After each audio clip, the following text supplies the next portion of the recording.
મહિલા અન્ય યુવક સાથે વાત કરતી હોવાના વહેમમાં તેને જંગલમાં લઈ જઈ લાકડીના સપાટા વડે મારી બળજબરીપૂર્વક શારીરિક સંબંધ બાંધી જાનથી મારી નાખવાની ધમકી આપવાના મામલે ઉમરપાડા પોલીસ મથકે ગુનો નોંધાયો હતો, જેમાં ગણતરીના કલાકોમાં જ આરોપીની પોલીસે ઝડપી પાડ્યો છે. પ્રાપ્ત માહિતી અનુસાર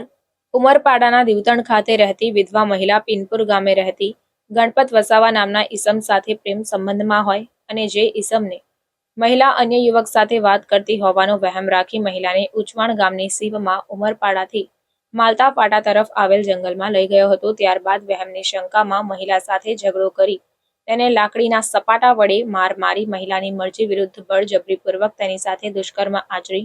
જો કોઈને કહેશે તો મહિલા અને તેના પુત્રને જાનથી મારી નાખીશની ધમકી આપી હતી અને પ્રેમી ત્યાંથી ફરાર થઈ ગયો હતો. ત્યારે સમગ્ર ઘટના અંગે પ્રેમિકા મહિલાએ ઉમરપાડા પોલીસ મથકે ફરિયાદ કરતા પોલીસે પ્રેમી ગણપતભાઈ મોતીભાઈ વસાવા વિરુદ્ધ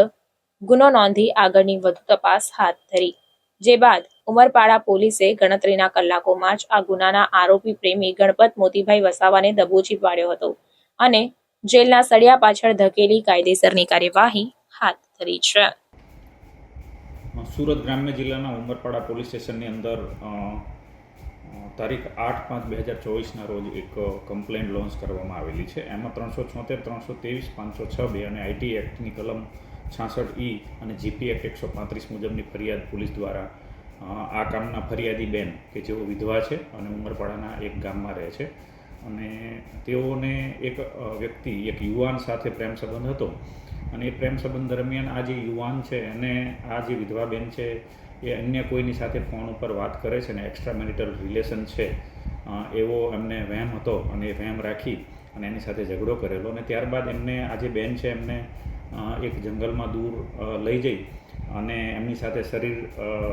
સંબંધ બાંધેલો એમની મરજી વિરુદ્ધમાં અને એમને લાકડીના સપાટાથી મારેલ